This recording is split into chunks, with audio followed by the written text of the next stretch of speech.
अगर हम broiler flock पे काम कर रहे हैं, एज ए सुपरवाइज़र काम कर रहे हैं या डॉक्टर के तौर पर काम कर रहे हैं, तो हमें किस किस चीज़ का ख्याल रखना चाहिए। उसमें जो की रोल आता है वो आपकी रिकॉर्ड कीपिंग का आता है कि आपने कितने अच्छी रिकॉर्ड कीप किया हुआ है, ठीक है, रिकॉर्ड रखा हुआ है। तो वो जो रिकॉर्ड कीपिंग है वो आपको बताएंगे कि या आपके आने वाली वार्निंग्स के बारे में बता देगी, कि आपको वार्न कर देगी कि आपके शेड के ऊपर या आपके ब्रॉयलर के अंदर या ये वाली प्रॉब्लम आने वाली है, ठीक है। तो आने वाली जो क्या कहते हैं कि जो बीमारी होती है या कोई प्रॉब्लम होती है, ऐसी प्रॉब्लम होती है जिसको जो हमें नहीं पता होता, तो वो रिकॉर्ड कीपिंग हमें बताती है, ठीक है। 3 टाइप के हम रिकॉर्ड रखते हैं। उसमें हमारे पास आ जाता है डेली का रिकॉर्ड आ जाता है, ठीक है। डेली के रिकॉर्ड के बाद उसके अंदर हम जिसके अंदर मेंटेनेंस करते हैं हाउस की या जो जो चीज़ हम फ्लॉक को प्रोवाइड कर रहे होते हैं, उसके बाद हमारे पास आ जाती है जी फ्लॉक की ये जो जितनी भी चीज़ें हमने इस्तेमाल की होती हैं, फ्लॉक रिकॉर्डिंग आ जाती है, फिर एंड पे एनुअल रिकॉर्डिंग आ जाती है, ठीक है।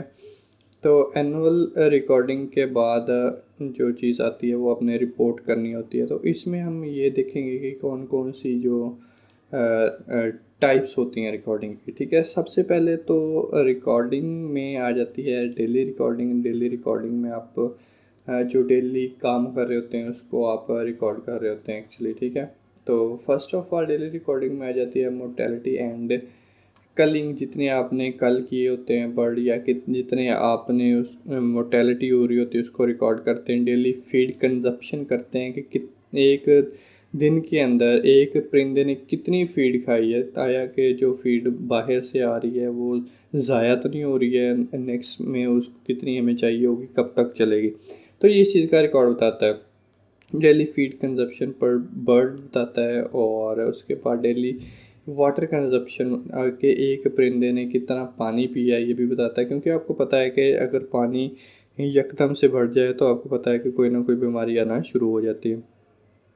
पानी और फीड की रेशो, मतलब कि उसकी कितनी निस्बत पानी पिया है। देखो कि फीड जो खाता है बर्ड उसका 2 गुना पानी पीता है। अगर ज़्यादा पी रहा है या कम पी रहा है तो उसकी क्या वजह हो सकती है। वाटर ट्रीटमेंट्स के आपने वाटर ट्रीटमेंट कौन सा प्रोवाइड किया है। उसके अलावा minimum and maximum daily temperature के एक दिन के अंदर कितना टेम्परेचर गया है और कितना टेम्परेचर गिरा है, ये भी आप नोट करते हैं। और मैक्सिमम और डेली ह्यूमिडिटी को रिकॉर्ड करते हैं कि कितनी ह्यूमिडिटी आपके शेड में थी और कितनी होनी चाहिए, ठीक है। उसके बाद number of birds taken for processing. Processing के लिए आपने कितने बर्ड लेके गए हैं, ठीक है। प्रोसेसिंग प्लांट पे कितने भेजे हैं, और मैनेजमेंटल चेंजिंग आपने क्या क्या किया है, ये भी आपने रिपोर्ट रखनी होती है, ताकि आपसे कोई पूछे तो आप उसे बता सकें कि आपने कौन कौन सा काम किया है शेड के ऊपर। तो ये सारी चीज़ें आपने मेंटेन करनी होती हैं डेली पे। तो उसके बाद टाइप एंड नंबर ऑफ़ कल, मतलब कि जो बर्ड थे वो किस टाइप के थे जो आपने कल किए हैं। मतलब कि वो छोटे बर्ड थे जो जिनकी ग्रोथ नहीं हुई है, जैसे कि इकोलाई का बर्ड छोटा रह जाता है, ठीक है। उसमें या कोई प्रॉब्लम थी या उसकी लेग्स ख़राब थी, जैसे कि आगे पीछे जो टांगे करके परिंदा बैठ जाता है, क्या वो भी उसके अंदर मौजूद था, तो वो भी आपने डेली रिकॉर्ड के अंदर रिकॉर्ड कर लेना है। तो उसके बाद फ्लॉक का रिकॉर्ड कौन कौन सा होता है। फ्लॉक में आपने फीड डिलीवरीज नोट करनी होती है कि कहाँ से फीड आई है, ठीक है। तो उसके बाद वो सप्लायर के किस सप्लायर से आई है और कितने बैग आए हैं, तो किस टाइप की फीड आई है, मैश आई है, पैलेट आई है या कौन सी आई है, ठीक है। डेट ऑफ कंजप्शन के किस डेट वो कंज्यूम करने के लिए आई है, ठीक है। उस वो अपनी डेट मेंशन कर देनी है। अच्छा, फीड सैंपल आपने हर सूरत लेना है। आपने कोई भी फीड एक आपने ज़िपर बैग ले लेना, उसमें आधा किलो फीड डाल के रख लेनी है, ताकि बाद में अगर आपके चिक को प्रॉब्लम आती है तो सबसे पहले आप जो उसकी जो फीड के जो सैंपल लिया होता है उसको आप टेस्ट करवा सकें क्या कि फीड के अंदर कोई मसला तो नहीं है, ठीक है। लाइव वेट और परसेंटेज ऑफ यूनिफॉर्म, ठीक है, कितनी आपकी जो परिंदे हैं वो यूनिफॉर्म है, मतलब कि उनका कितना वेट एक जैसा है। उसके बाद मेडिकेशन, मेडिकेशन बहुत इम्पॉर्टेंट होती है, ठीक है। और इसके रिज़ल्ट्स भी आपको पता है कि किस टाइप के होते हैं, तो हमने ये देखना है कि किस टाइप की थी, उसका बैच नंबर क्या है। बैच नंबर ऊपर मेंशन होता है हर दवाई के, और कितनी अमाउंट में आपने इस्तेमाल की है, क्या वो डॉक्टर ने आपको रिकमेंड की थी या नहीं की थी, तो ये भी आपने रिकॉर्ड करना होता है, ये भी लिखना होता है, ठीक है। उसके बाद डेट ऑफ एडमिनिस्ट्रेशन किस डेट को दी है और किस डेट पे आपने ख़त्म किया, तो ये सारी चीज़ें आपने फ्लॉग रिकॉर्डिंग में करनी होती हैं। उसके बाद वैक्सीनेशन आपने कौन कौन सी की है, क्योंकि देखें अगर आप वैक्सीन का रिकॉर्ड नहीं रखते हैं तो अल्लाह ना करे कि आपके फ्लॉग पे बीमारी आ गई है, तो आप कैसे बता सकेंगे अपने मालिक को या अपने जो उसका जो आपका बॉस है उसको कैसे सेटिस्फाई कर सकेंगे कि आपने वैक्सीन की, तो उसकी टाइप कौन सी है, ठीक है। और उसके ऊपर भी बैच नंबर लिखा होता है, जैसे कि मेडिकेशन के ऊपर बैच नंबर लिखा होता है, उसके ऊपर बैच नंबर लिखा होता है, कितनी अमाउंट में दी है और किस दिन दी है, वो सारी आपने नोट करनी होती है, ठीक है। उसके बाद लाइटिंग प्रोग्राम जो होता है वो भी आपने मेंशन करना होता है, बाकायदा लिखना होता है कि आपने कितने दिन और कितनी देर फीड जो है वो दी है, आपने लाइट प्रोवाइड की है, ठीक है। उसके बाद आपने कंक्रीट या आपका जो लीटर है उसका टेम्परेचर कितना था, ठीक है। लीटर का टेम्परेचर आपने नोट कर लेना है कि कितना होता है। तो ये डेली बेसिस पे, क्योंकि जो बर्ड होते हैं वो पाँव के ज़रिए और नीचे परों के ज़रिए अपनी हीट खारिज करते रहते हैं। उसके बाद आपने जब क्रॉप फिल टेस्ट करना है, ठीक है, क्रॉप फिल बहुत इंपॉर्टेंट टेस्ट होता है।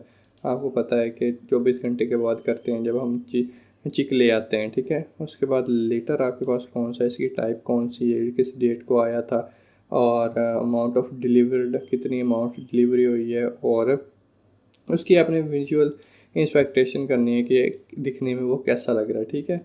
उसके बाद आपने लीटर का टेम्परेचर एट प्लेसमेंट, जब आप चूज़ा डाल रहे होते हैं तो लीटर का टेम्परेचर क्या था। चिक डिलीवरी में आ जाता है आपके कितने नंबर ऑफ बर्ड्स आए हैं और किस डेट को आए हैं, किस टाइम आए थे और कितने डब्बे आए हैं। उसके बाद ट्रक का टेम्परेचर कितना था और ह्यूमिडिटी कितनी थी जिसके अंदर आपके चिक आए हैं, ताकि आपके चिक को बाद में जो बनने हैं, बाद में जो आपको कह सकते हैं कि प्रॉब्लम बने वो ना बन सकें, ठीक है। अगर टेम्परेचर ट्रक का ही ख़राब था तो जैसे वो मतलब कि शुरू से ही वो जो टेम्परेचर था वो उसका ख़राब था, तो वो अच्छा क्या आगे ग्रो करेगा, ठीक है। चिक का इंटरनल टेम्परेचर आपने मेंटेन करना है। स्टॉकिंग डेंसिटी देखनी है कि आप कितनी दे रहे हैं बर्ड को, मतलब कि 1 मीटर के अंदर या 1 फुट स्क्वायर के अंदर कितने बर्ड रख रहे हैं, ठीक है। चिक सोर्स जो है ना वो बहुत इंपॉर्टेंट चीज़ होती है, ठीक है। ये चिक क्वालिटी पे भी बहुत ज़्यादा डिपेंड कर रहा होता है।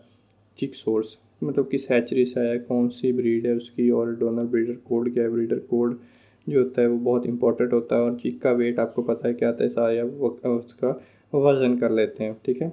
वेट ऑफ ईच लोड और प्रोसेसिंग प्लांट, जब आप प्रोसेसिंग प्लांट के लिए ट्रक लोड करते हैं तो उसका जो रिकॉर्ड होता है वो बहुत इंपॉर्टेंट होता है, ठीक है। डाउन ग्रेडिंग आपने कितनी की है, टाइम डेट फीड विड्रॉ कि आपने कितने टाइम के लिए फीड विड्रॉ की। फीड विड्रॉ का मतलब ये होता है कि आपने कितनी फीड टाइम दिया उसको, मतलब कि कितनी देर पहले फ्लॉक उठवाने से कितनी देर पहले आपने जो टाइम दिया है उसको खाली रखा है, मतलब कि कितना उसको आपने क्या कहते हैं कि फीड नहीं दी है, ठीक है।